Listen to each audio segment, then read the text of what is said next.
Fala pessoal, tudo bem com vocês? O que é que tem a ver um cachorro babando e o seu investimento dar certo em ações, em trading? Bom, vamos lá, vamos tentar fazer essa conexão para introduzir a nossa playlist sobre Reinforcement Learning, o aprendizado por reforço. A história vem lá de Pavlov. Pavlov era um pesquisador russo, deixa eu anotar aqui Pavlov para você, e ele tinha a seguinte hipótese de que é possível fazer cães associarem um estímulo neutro à comida. E como que ele provou isso? Pavlov, de forma... Deixa eu arrumar meu microfone aqui. Pavlov, de forma muito bem estruturada, ele inicialmente tocava um sino comum, né?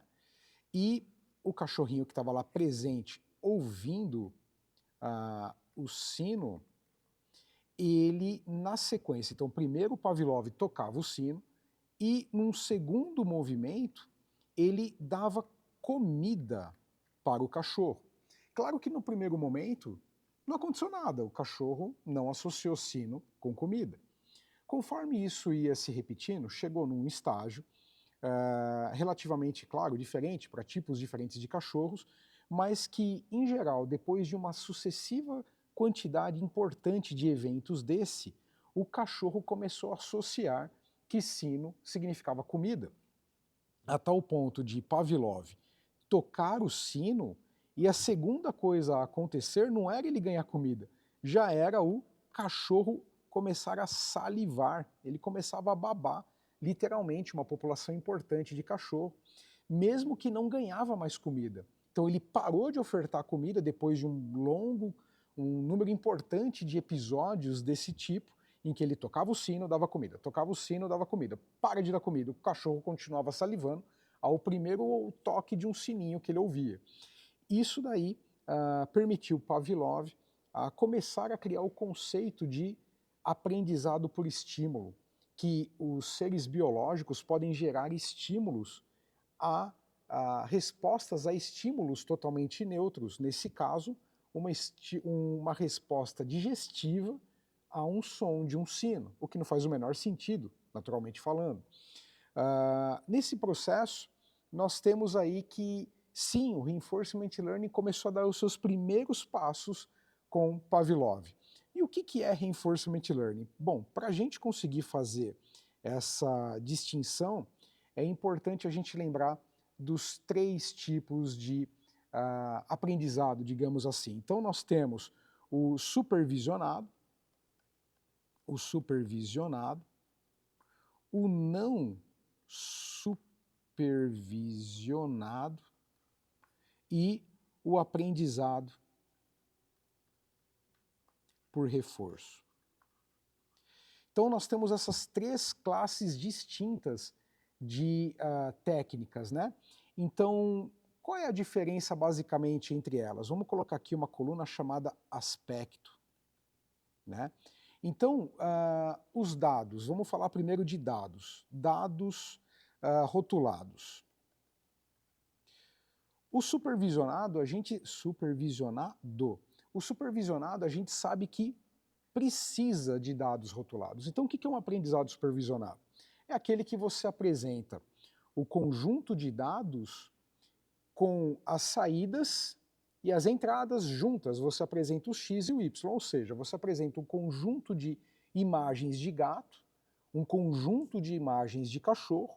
Em cada imagem de gato você escreve lá, por exemplo, no nome, gato.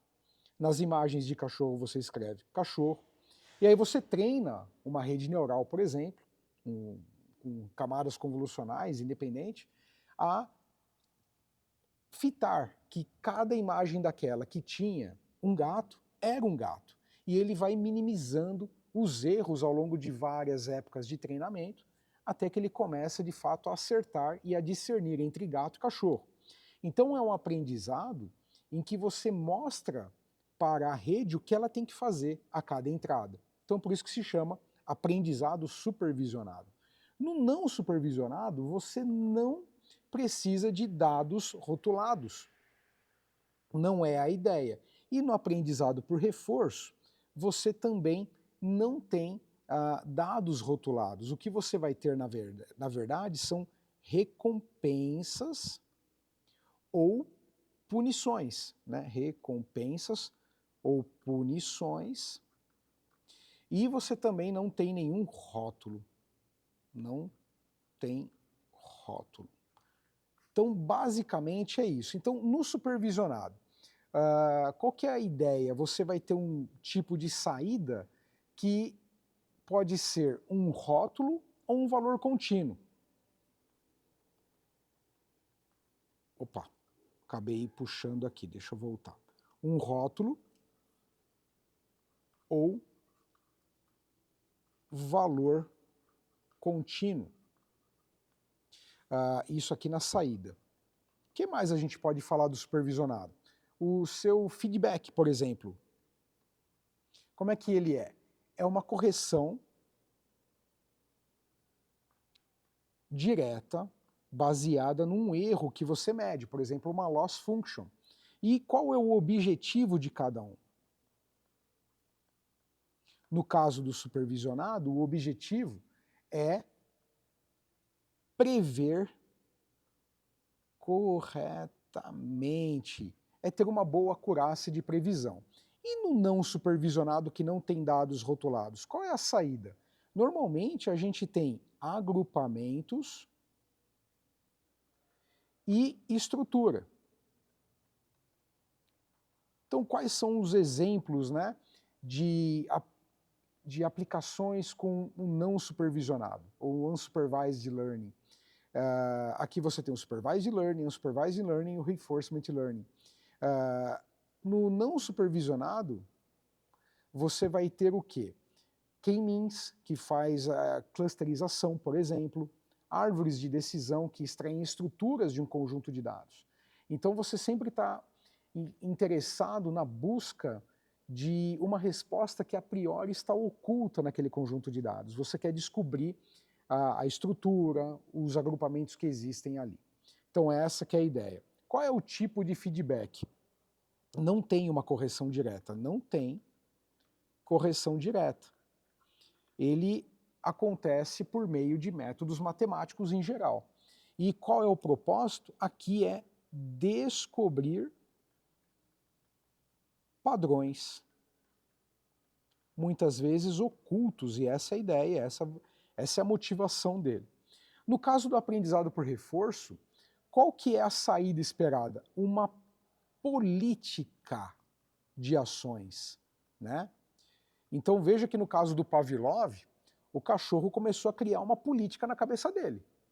Sino leva comida. Era uma política muito inicial, mas um tanto quanto inusitada, se você parar para pensar. O que é que tem a ver ele começar a salivar por conta de um sino? Ah, mas é claro, né, Rafael? Ele ouviu tantas e tantas vezes e ganhou a recompensa depois do sino, ele entendeu que já era para ficar pronto e esperando a comida. Exatamente. Ele criou uma política na cabeça dele, ainda que intuitiva ele criou. E no agente, o aprendizado por reforço, que hoje nós temos vários testes, vários exemplos, né? O DeepSeek, os carros autônomos, os foguetes que andam pousando por aí muito bem, usam aprendizado por reforço, né?